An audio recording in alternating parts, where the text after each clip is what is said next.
Grateful, alhamdulillah. So, UFC, it's inevitable, baby. Let's go.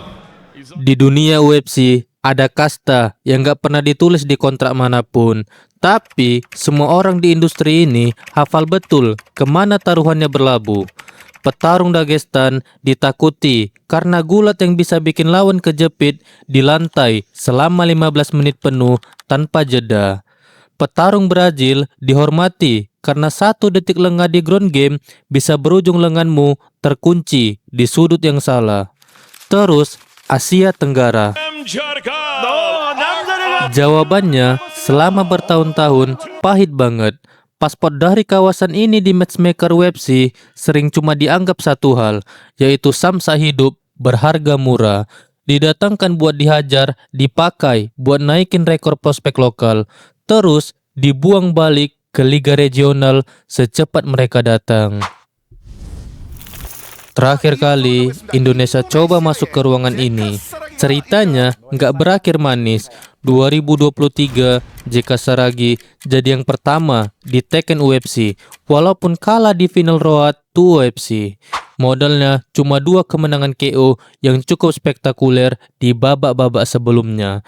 Cukup buat meyakinkan UFC dia layak dikasih kesempatan. 3 tahun kemudian, rekornya di UFC cuma 1-3.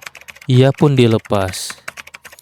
Dan hal itu sekarang jadi bayang-bayang yang harus dipikul oleh Bilal Hasan cuma beberapa hari lagi sebelum dia masuk ke oktagon di Shanghai, China.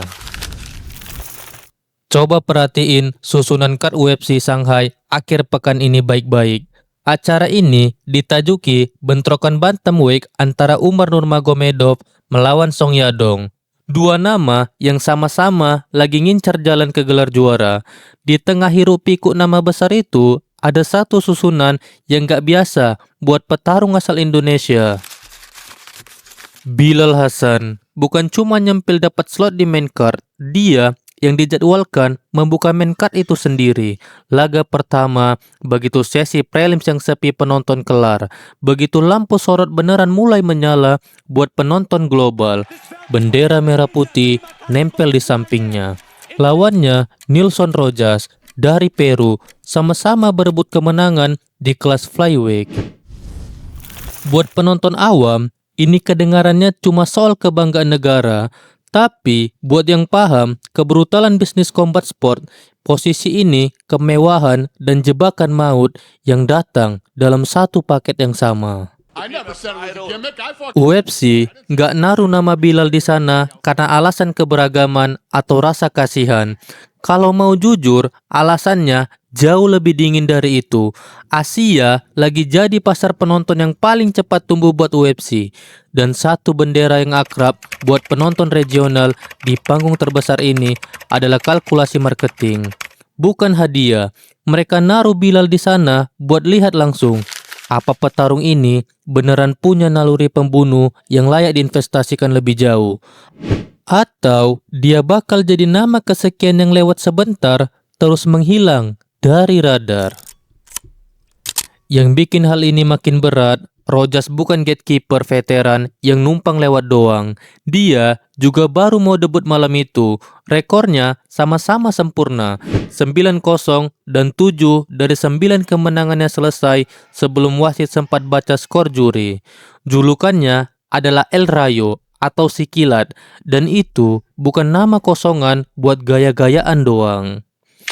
Kedua negara asal mereka sama-sama bukan pusat gravitasi MMA dunia. Peru belum pernah ngirim banyak nama ke level ini, dan Indonesia baru punya satu cerita, itu pun berakhir kurang manis. Malam itu, Shanghai bukan cuma jadi panggung 2 petarung debutan, tapi juga sebagai ajang pembuktian buat 2 negara yang sama-sama lagi coba nyelip ke peta besar combat sport dunia. Divisi flyweight sendiri lagi jadi sorotan paling deras belakangan ini. Penuh talenta muda di bawah usia 30 yang berebut posisi di jajaran atas. Bilal dan Rojas cuma 2 nama baru di antrian panjang itu. Dan antrian itu nggak pernah berbaik hati sama yang datang terlambat atau tampil biasa-biasa saja. Di kelas ini, semua kejadian serba cepat, kecepatan, kekacauan, presisi, semuanya kejadian dalam hitungan milidetik. Satu kedipan mata yang telat merespon takedown, satu kali salah baca feint, rahangmu bisa berakhir bergeser dari posisi aslinya. Dua petarung tak terkalahkan, sama-sama baru, sama-sama lapar, ketemu di panggung yang sama-sama asing buat mereka berdua. Seorang Bilal Hasan membangun rekor yang sempurna di jalur MMA. Dia merebut sabuk flyweight CFFC lewat kuncian submission. Terus pertahanin 3 kali beruntun. Semuanya berakhir lewat finish. Gak pernah sekalipun nunggu keputusan juri.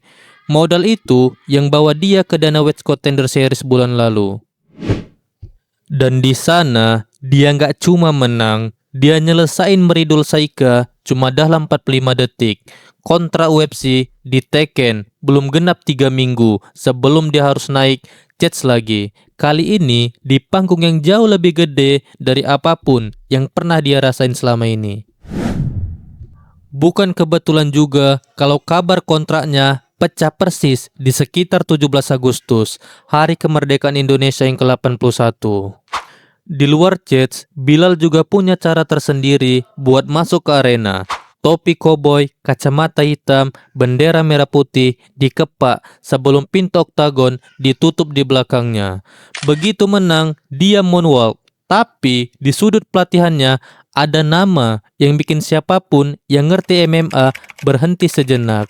Dimitris Miktimos Johnson, flyweight terbaik yang pernah ada di divisi ini, yang tiap minggu bikin Bilal babak belur di sesi latihan biar dia nggak cuma jadi petarung taekwondo dengan tangan yang cepat, tapi petarung MMA yang benar-benar komplit. Semua modal itu kelihatan bagus di atas kertas, tapi UFC nggak peduli sama cerita di atas kertas. Bilal mikun beban ganda malam itu. Taruhannya bukan cuma menang atau kalah. Kalau dia bertarung aman, defensif, menang angka yang bikin penonton ngantuk, atau hal yang lebih parah yaitu kena finish di ronde pertama, karirnya di panggung elit bisa langsung tamat. Persis kayak yang kejadian sama pendahulunya. UFC itu mesin penggiling daging tanpa perasaan.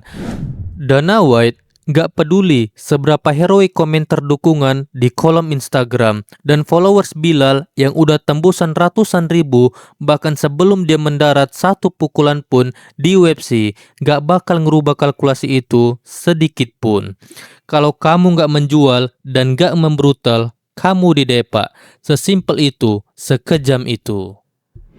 Nggak ada ruang buat bertarung sabar malam itu. Satu-satunya gaya yang aman buat karirnya justru gaya yang paling beresiko buat tubuhnya sendiri. Maju terus, cari finish, pertaruhkan dagu sendiri demi ngebuktiin dia bukan cuma nama kesekian yang numpang lewat. Mungkin akhir pekan ini banyak orang di rumah bakal begadang subuh cuma buat lihat bendera merah putih berkibar kembali di panggung UFC.